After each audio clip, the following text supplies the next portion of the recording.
11 most protected WWE wrestlers. Number 11, Stone Cold Steve Austin. One of the key traits of Stone Cold was that he was extremely protective over his character. This meant that if WWE gave Austin a creative direction that he didn't like, he simply wasn't going to follow it. During the Attitude Era, Austin was WWE's resident top star, and because of this, losses were few and far between for the Texas Rattlesnake, and if he did lose, then it was going to be presented on pay-per-view, and it was going to be a huge deal.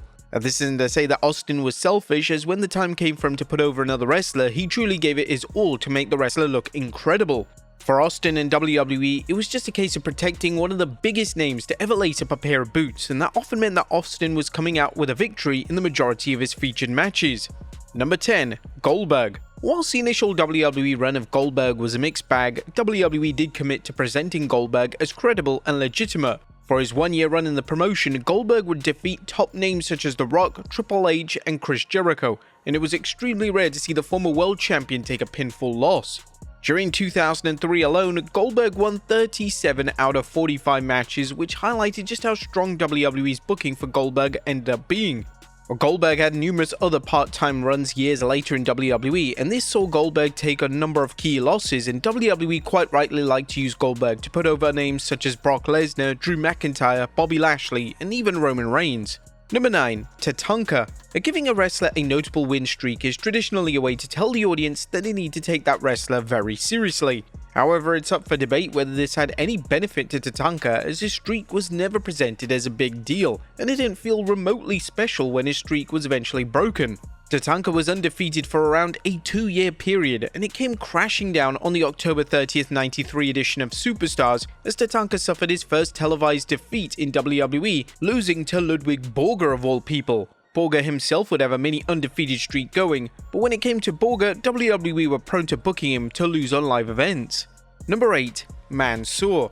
Mansa managed to acquire a win streak of around 49 wins. The main aim behind the strong booking was so that Mansa would feel like a major star when WWE would have a show in Saudi Arabia.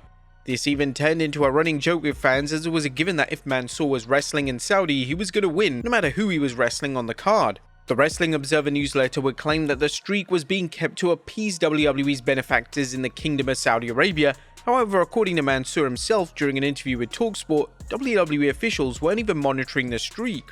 It was absolutely not a thing. I remember when I realized I hadn't been losing, I was like, this is weird, what's going on around here? And then some fans was like, hey, do you know you haven't lost since the August of last year? You're like 30-0, and I didn't know that. Then a part of me was like, what's the purpose for this? It even came to a point where I would actually go to people in the office, I won't say who, but I would go to them and say, please, I want to lose. I'm begging you. I want to put this guy over. And they were like, no.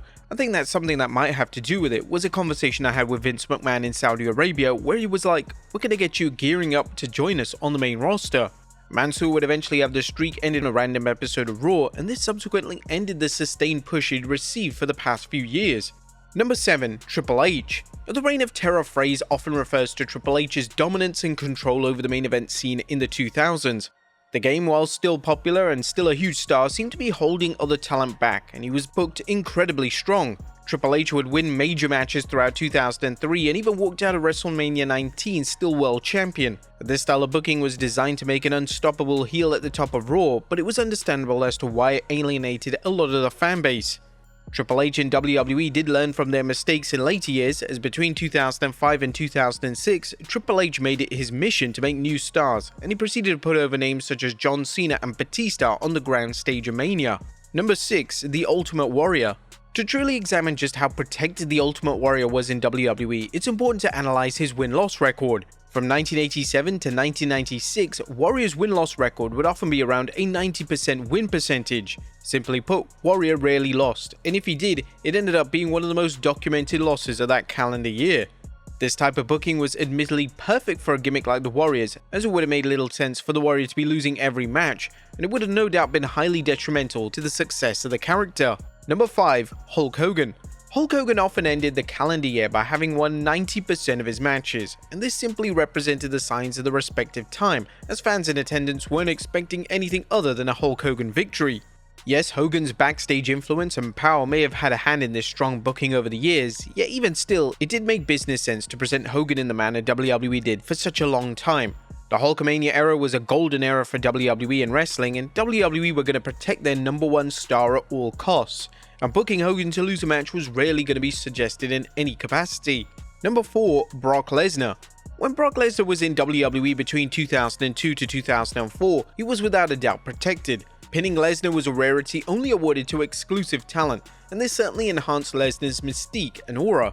Upon returning to WWE in 2012, Lesnar was now a legitimate UFC fighter, and WWE had to protect Lesnar like he was their prized possession.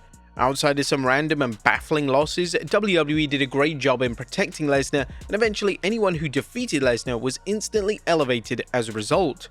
Lesnar also managed to use his backstage sway to protect himself as much as possible, and Lesnar was selective with the names that WWE had him lose to. While this could create problems from time to time, Lesnar's decision making when it came to who he was putting over in the squared circle was usually the correct call. Number 3, The Undertaker. During the early 90s, WWE had to go all the way with their booking of The Undertaker. Booking the dead man in a generic spot which saw him lose all the time was going to destroy the character, and The Undertaker would not have had a 30+ year career at the top of WWE if he was losing more matches than he was winning. WWE realized this early on, as between 1992 and 1993, he was winning on average around 90% of his matches. WWE had a credible, legitimate star on their hands, and their protective booking was a definitive factor in The Undertaker getting over. The best thing about the dead man was once he was established in his position, he was always willing to give back and put over other talents such as Mankind, Stone Cold, and Shawn Michaels, and this willingness drastically increased towards the end of the dead man's in-ring career. Number 2, Rhea Ripley. One of the names that is a personal favorite of Triple H is Rhea Ripley, and this has been displayed in his booking of the former women's champion. Ripley went over a 2-year stretch without being pinned in a match, and when you consider the WWE schedule, the thought of WWE allowing a talent to go 2 years without being pinned in the modern era is insane to think about. The booking of Ripley has received criticism, as some have said that her booking has lacked any sense of vulnerability, and this has been detrimental, especially when Ripley began to work as a babyface. Triple H and WWE clearly took these criticisms on board, as they decided to book Ripley to show much more vulnerability in her character work during the second half of 2024. And number 1, Roman Reigns. In modern WWE, it's hard for a wrestler to go an entire year without being pinned. However, when it comes to Roman Reigns, he spent a 3-year period without being pinned to the mat. When Reigns turned heel in the summer of 2020, WWE decided that the best thing that they could do for Reigns' character was present him as truly unstoppable. If Reigns was in a match of any kind, it was a foregone conclusion that he was winning. Whilst this did indeed become somewhat frustrating as a viewer, the quality of the matches themselves more than made up for this predictability. The first name to pin Reigns in almost 1,300 days was Jey Uso, who pinned Reigns during a tag match at the 2023 Money in the Bank event. This was a huge moment, and the crowd reaction to the pinfall was a sign that WWE's strong booking of Reigns had more than just paid off.